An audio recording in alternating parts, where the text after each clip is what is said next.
Alright, so this is going to be a review for Underground season finale titled White Whale. And just as I predicted, this episode was all about vengeance. And this episode was all about emotions. Like the Mariah Carey song. That's the song that was in my head after I was done with it. I was just like, you've gotten me feeling emotions deeper than I ever dreamed of. Okay, so I'm just gonna in this review I'm just gonna be I'm not gonna be reading a lot of notes. I didn't take a lot of notes. I was just too immersed in the episode, and then I'm gonna go into my predictions for next season, and then I'm going to talk about maybe one or two things that I think were symbolic of what I really think what they were trying to say in the season finale, which I think was great. Such a good point. So I'm just gonna get into it. Basically. One of my favorite parts of this episode was when Noah gave his speech. There were a lot of monologues in this episode, and they were great. I just want to read it because I think that it's pretty interesting. Because even today, we still haven't really achieved this for Noah's people, meaning future African Americans. But we're getting there. It's better than before, but whatever. But when he held up the jailhouse and he just started saying, I want to live in a world where I don't have to run through 100 miles of shit just to have a last name. I want to work and get a fair day's wage, a place to rest my head, have something to call my own. I want to be common. I want to be common. It's our hands that built this country, our blood that is running through the heart of it and keeping it beating. Seems to me that makes me more American than any of you. I thought that was beautiful because I've always thought of, I'm Bermudian. Once again, if no one knows that, I am from Bermuda. I am a citizen of the United Kingdom. I live here. I have a green card, and I'm a permanent resident. I've grown up in America. That's why I have this strong accent. My mom has an accent, though, and my family members do, but whatever. Let's get aside. One thing I'm going to go into a really brief story about where my obsession actually began with learning about slavery. And it was in 6th grade. I grew up in Yonkers, New York. It is a very diverse city. So even though when I came here, I went to school with all kinds of children. There was no black and white really because everybody was a fucking immigrant. And I was one of the lucky ones because I was from the United Kingdom that I actually had English. I could speak English, so it was easier for me to get along. But for the students that came from either Poland, Africa, South America, in certain Asian countries, it was harder for them to assimilate in elementary school because they had to learn English first. Besides the point. So because you're in such an international melting pot environment, with very first generation kids who really identify with their country of origin more than America, you have a very different upbringing. In 6th grade, what they did was this thing called Flag Day. You had to go home, make a flag of your country of origin, write like a essay on your country, and then bring in a piece of food to share with the class. And that was the task at hand. Everybody, whether you were 2 things, 3 things, 1 thing, and the teacher said there's one rule: the only people that can choose America are Native Americans. Of course, we had no fucking Native Americans in our class in New York. An African American, there were 3 African American kids in our class. They raised their hand. What country do I do? What country should I do? All I know is America. And she said, you can't choose America. You have to choose Africa. I was only a 6th grader, but I was smart to know that ain't a fucking country, bitch. What? Like, I had Bermuda. I had my culture. My people weren't at least robbed of that shit. Or at least they were allowed to make a new one that they could profess as theirs. America's history is so much more complicated than that. And I watched all of us go up and do our reports and then the 3 African American kids instead did a joint fucking project on, you know what, I can't fucking remember what African country it was. It was someplace where apparently a lot of slaves had been taken from. So they were just told to fucking assume that's where they were from, and then to do a report on it. And it broke my heart even as a sixth grader, because unlike all of us in the class who could literally speak from experience, I mean, say like, my mom makes this for dinner, and I decided to share it with you. Uh, my in Bermuda, my favorite beach is Horseshoe Bay because I've actually fucking been there, or or like or my children be able to say they've seen pictures. I don't know. My experience was firsthand. Every other kid, Russia, fucking any other kid, Russian, fucking South American, European, African. Actually, there was an African girl in my class. Whatever, you get my point, was able to literally speak from experience about their culture and had fun doing this report. These African American kids should have been allowed to do America because they were the most American than anyone in that fucking class, or even that white woman who was standing before us as a teacher and telling them that they could not do America because they weren't Native American. Why? Because they were robbed of their fucking culture and they were forced to make a new one. And African Americans, to me, are have created something new out of this horrible situation. And because of and just as the human spirit is something beautiful and profound to contemplate. And one thing that they've proven is that you can rob a culture from people, but you can't really completely stub it out. And no matter what you do, they will either keep it, like they will either find a way to preserve it, like in Brazil, when that's how you have capoeira and things like that, because like these practices were hidden from the slave master in order to preserve traditions and tell stories. Or if it's really, really, really, really, really, really being prevented, like it was in America, where you mix people up, break up their family, fucking torture them, fucking make them feel less than human beings, so that they don't have culture to unite them, they will still make a new one. And that's what happened in America. They made a new culture. And yeah, so I as a young girl, that's something that I always remember.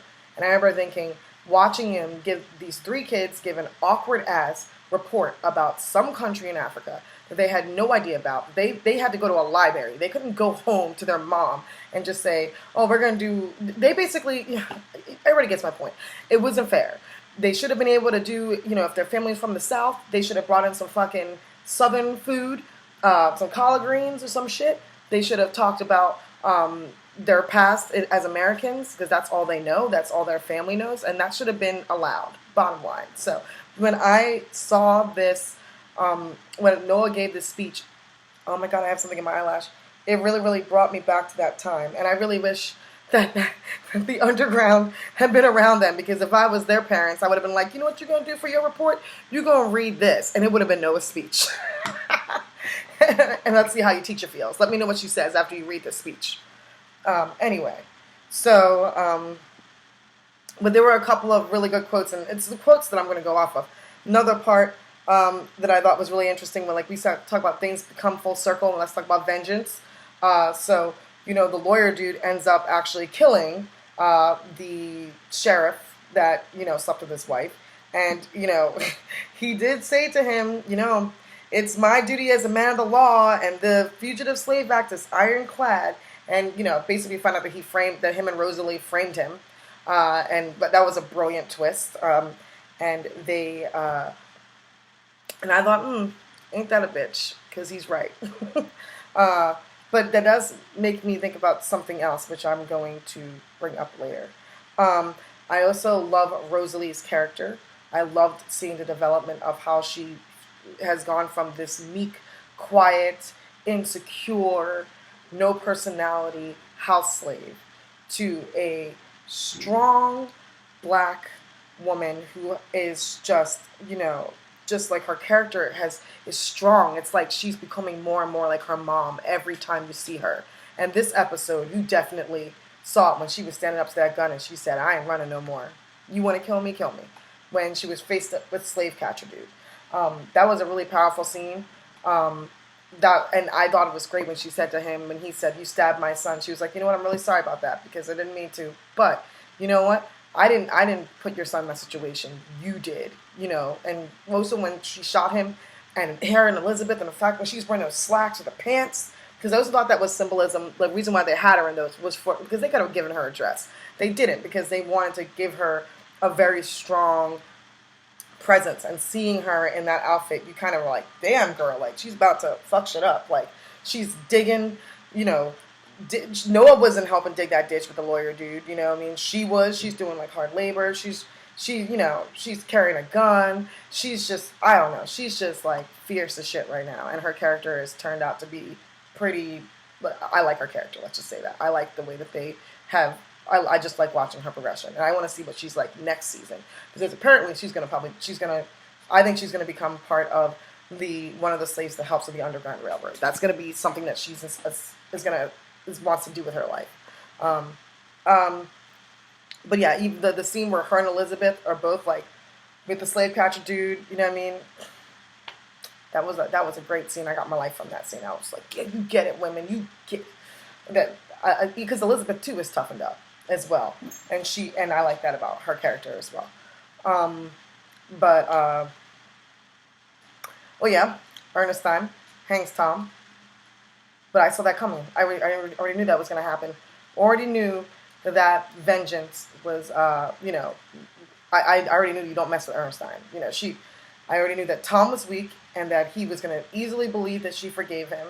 And, you know, he's in love with her and she knows that he's in love with her. And she's hurt as shit right now because she lost a child. She's already lost two. One is alive, but she still, you know, she still has to worry about it. So, I mean, she has, and also on top of that, she feels guilty about killing Pearlie Mae, that she believes in karma. So she's kind of also has nothing to lose because she believes that she has everything coming to her. She said to Tom before Tom, you know, and that scene kind of broke my heart just because Tom is just so fucking weak. I don't know how to explain it. You know, he's just so weak. You know, maybe it's also because I already knew that he was ill-fated, because I knew that, like, he was never, one thing that's complex about the character they made for him is that he is this man who is a coward. He's like, he called himself Coward Tom Hawks. He said, I'm not, Senator Tom. I'm really Coward Tom Hawks. Because he really is. He doesn't really, like, live his truth. Which is one, he actually fucking likes black people, it seems. Fuck, he's in love with a black woman. What does he want to do? He wants to run away with her to Washington, where they can go and sit in restaurants together and just be open in love. You know what I mean? Like, as he lives in a fantasy world. He doesn't know how, he's just weak as shit. And I already knew from the past episode, a couple of past episodes ago, when he was with evil preacher dude, who I think represents the fucking devil, talking to all the different guys in the room that were supposed to give him the vote for the Senate, and talking all the racist shit. And he's in there getting wasted as hell because he can't handle it, because he just doesn't like hearing it all, because he isn't about that life.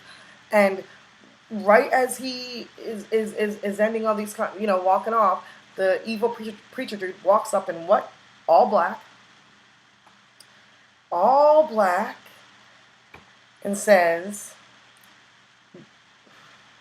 when you were in place to be Senate, you will have to deal with all of the wantings of these men, and including the Senate. You will have to do everything that they want or appease them.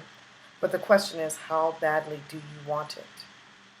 And then we go to find out that he hangs Jesse, and that he did some pretty fucked up shit. To me, that was a representation of making a pact with the devil. That's what Tom did. He made a pact with the devil in order to gain greed and power and money. Or not gain greed, but because he was greedy. And isn't that just a really common story that we're always told about? And if we always know this very common story, what happens?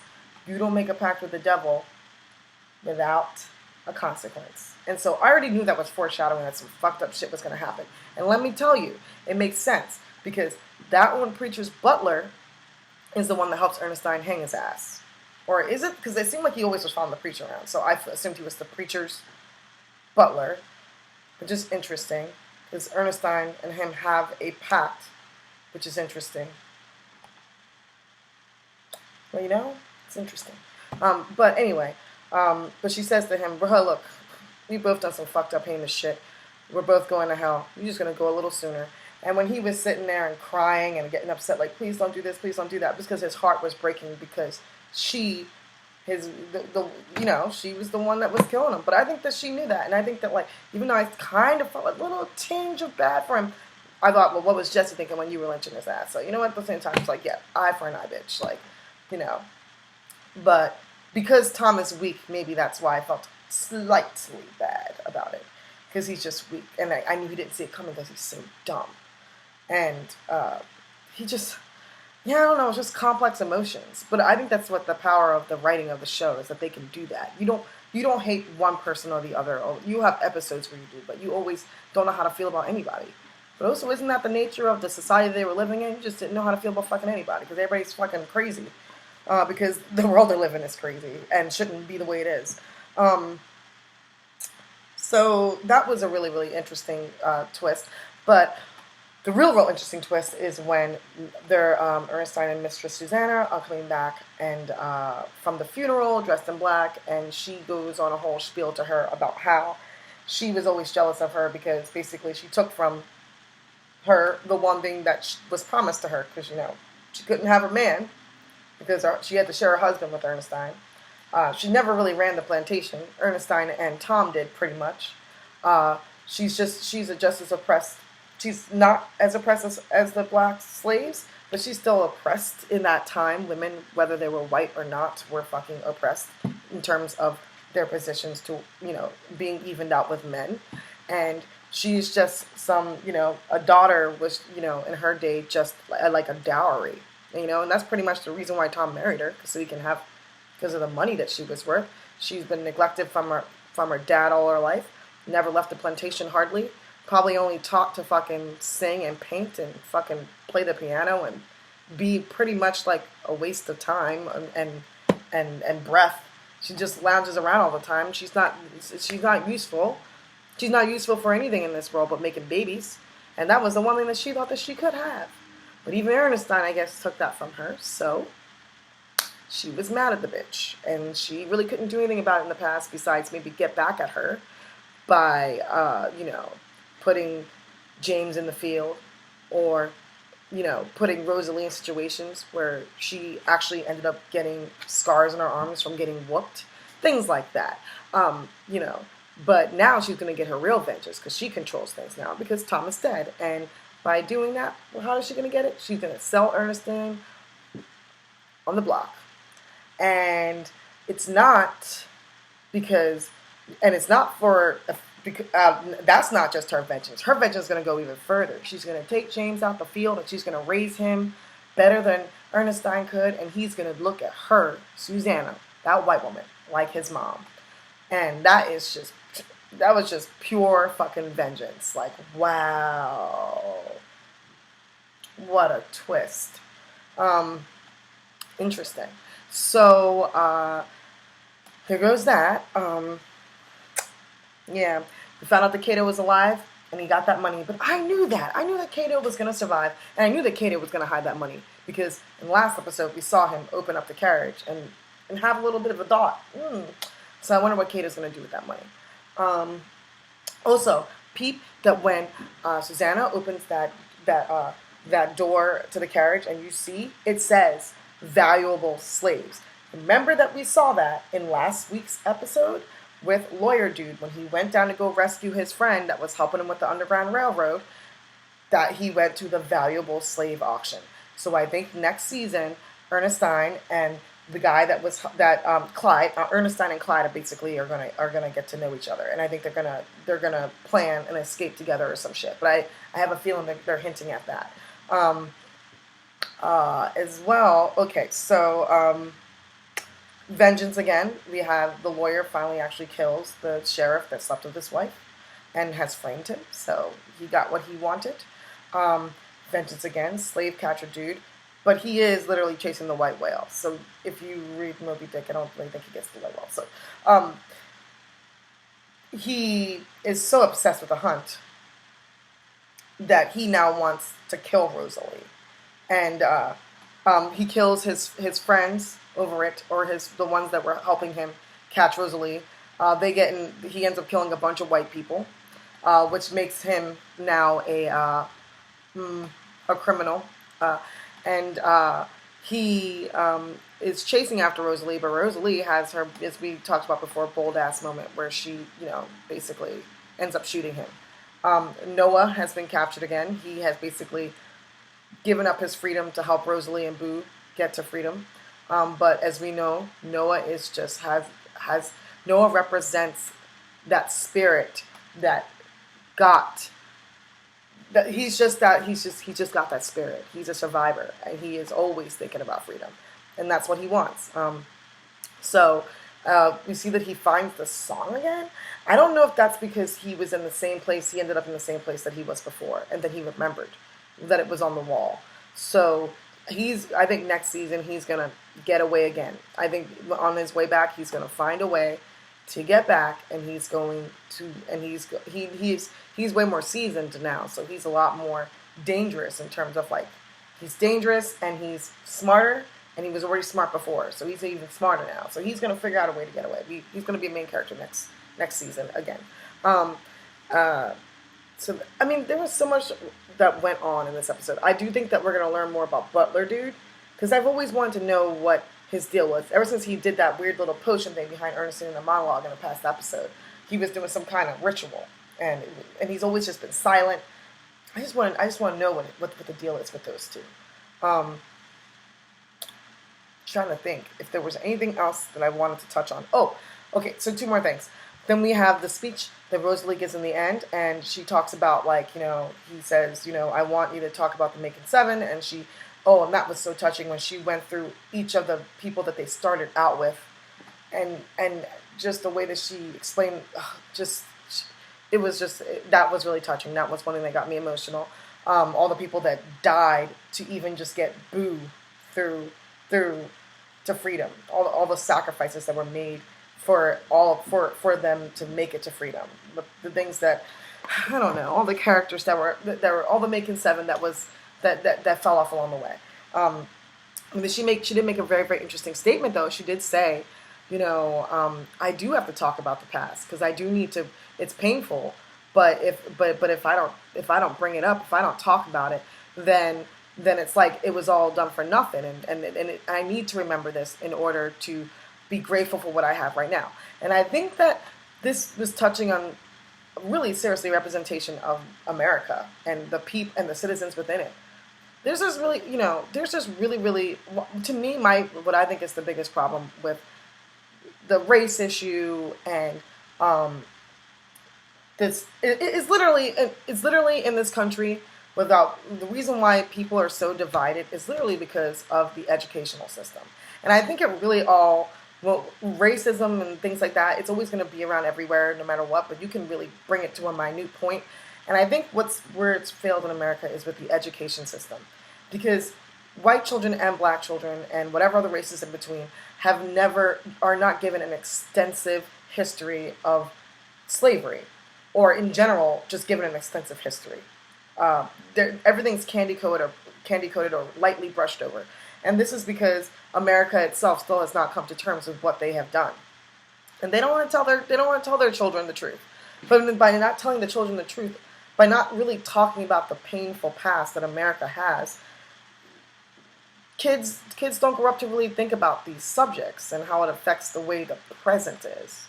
Because they don't have these discussions at a young age. They don't have these deep thoughts at a young age. And I felt like Rosalie's message in the monologue was literally the producers trying to speak to us, saying, this is why we did this show. Because how people need to see the pain that everyone went through in order to understand the present. And we already saw if you've ever saw, my other past videos, I talk about this. This is I like history, and I'm a firm believer that one cannot know how to progress to the future if they do not know where they came from. And they can't understand why they are in the position they are now if they don't know the past. So, to me, it was like the producers saying this. And when I say this, I mean literally. This is something that's not talked about. When I say, if you're American, it should be our history. You see, because slavery in the antebellum South didn't just affect just slaves being slaves. It affected white people too. And one thing that's really interesting is that, what's forgotten is the Elizabeths and her lawyer husband. Not this country has had so much blood shed, right? And so much. It didn't. It's so hard to explain. But basically, what I'm trying to say is, there were white people that lost their lives trying to make shit right too. You know, there were, and you don't, and no one knows who the fuck they were because they were abolitionists and they weren't fucking talking about it because you weren't allowed to. There were probably plenty of people in the South, white people in the South who died, and no one ever knew that they had helped bring some slaves to freedom or that they worked on the Underground Railroad. No one thinks about that. And in a sense, what this TV show has shown is how complex that environment was. How literally there was really no one side to it all. You know, it literally was there were people that were for slavery and there were people who were against it and there were people who fell in the middle.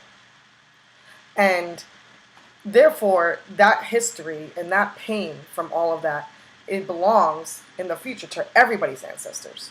To everybody's ancestors went on and had families, and now that pain exists in lots of different families. White families, black families, it all, but just in different ways. And the only way to heal that pain is to talk about it. I'm pretty sure there's some KKK members right now in the South who have no idea that they're probably related to abolitionists. That they probably had an abolitionist ancestor. When you think about it, Tom Macon's own brother was an abolitionist. So how many, you don't know, you know? So it's just really, really interesting to me. So, I mean, that's just one point I have. And also as well, to further that point, we'll just end it on this. Ernestine, the episode opens up with Ernestine giving a prayer. And at first you go, oh, okay, she's out of she's out of the sweatbox and she's praying for, you know, putting James to sleep, saying a prayer. And this prayer, it just seems like, you know, she's trying to get her head right and she's also just trying to put her son to sleep. Maybe she's trying to settle her mind and her head with all the things that have gone down and transpired. And prayer is what she's looking to do to get some solace. And then at the end, you get the same exact scene. But at the end, the same exact scene is different to you. It's more emotional than it was at first because it's in context. Because in the first scene, you didn't know the context. You assumed the context because of the little details that you had. You assumed you knew what was going on. But then after everything went down and you saw that scene just was so different, wasn't it? That is literally what they want to show, is that we need to start to really, really teach ourselves about these things. Because knowing little facts here and there out of context really, really don't allow you to really understand how to look at it. Isn't it crazy how when you understand the details around a situation, how you can look at it differently? And I do, and this is what I'm going back with, like the whole Rosalie speech representing education, and basically people need to know every freaking detail. They need to learn the ins and outs of these histories so they can really, really understand things within context. And maybe they'll have a better idea about things or a better understanding. And I don't know. Does anybody else get what I'm trying to say here?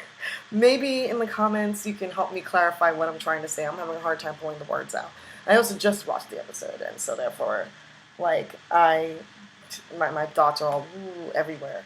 But yeah, so let me just go right into it. Predictions for the next season. Rosalie is now going to be like a Clyde, and it's going to be awesome because she's fierce as fuck now, so... Elizabeth and the lawyer are going to be seasoned abolitionists, and I think that the story is going to carry over into like them further perpetuating the sheriff being an assistant to the Underground Railroad, and I think that the lawyer dude is going to end up becoming sheriff, so that he's going to be put in power, and then he's going to be able to have more clout in assisting the cause. slave catcher dude is going to be back next season, but I really don't know if he's going to be good or bad because he has a funny look on his face the whole entire episode, and I can't tell if Rosalie telling him about himself and how he put Ben in the situation he did, and it's not her fault, and blah blah blah blah. I don't know if that stuck with him or not. You know what I mean? He is obsessed with the hunt, right? I mean, but she did say to him, "You hunt us like animals. You hunt us like animals and expect us to respect you." What the fuck? You know, like I just don't I can't tell if he's changed by that or not. He just seems like a man that's just like obsessed with the hunt and just so full of vengeance and hurt that like who knows what the fuck. Then I guess we'll figure out. Apparently Ben will never walk again, so I don't know. Kato's gonna be back, and he's just gonna surprise us. I don't know. Maybe he's got money now, and he's still on the run. So we'll see what happens with that character. Noah is going to escape again, and I don't know where he's gonna end up, but him and Rosalie will meet again. Ernestine is still gonna be up to her shit. She's just gonna be doing it in a different place, and she's gonna have Clyde by her side. And I think that Butler dude's gonna get more fleshed out. So we'll see how that all plays out. Obviously, they're going to try and get back to the plantation, or I think Rosalie's going to get back to the plantation, see that her mom is sold off. And then Tom is going to be up in there with his stepmom. And I don't know how she's going to take that. He won't be treated badly. So, I mean, we don't have to worry about that. But I do wonder how that's like going to play out. Any more predictions? I don't think I have any more. But I am very, very excited to see where they go with the next season. And I really, really enjoyed this season. I was actually sad to see it be over because I've been looking forward to it every week. But yeah, let's start a discussion. Let's talk about it. It was a great episode. And if I missed anything, sorry. Oh yeah, one thing that was interesting. Oh yeah, next season now, the lawyer dude's going to know that Rosalie is his niece. So let's see how that plays out with him knowing this, because that means he's going to know that James is his nephew as well. Also, that was I don't know why slave catcher dude told lawyer dude that, because what did he think that the lawyer? He already says that the lawyer was helping out slaves. What did he think? What was he trying to do? What did he think the lawyer dude was going to do with the information? Of course, he was going to be even more fierce in his defense of Rosalie once you tell him he's also related to the girl. So I wondered why he told him that, but you know, it was interesting. But yeah, so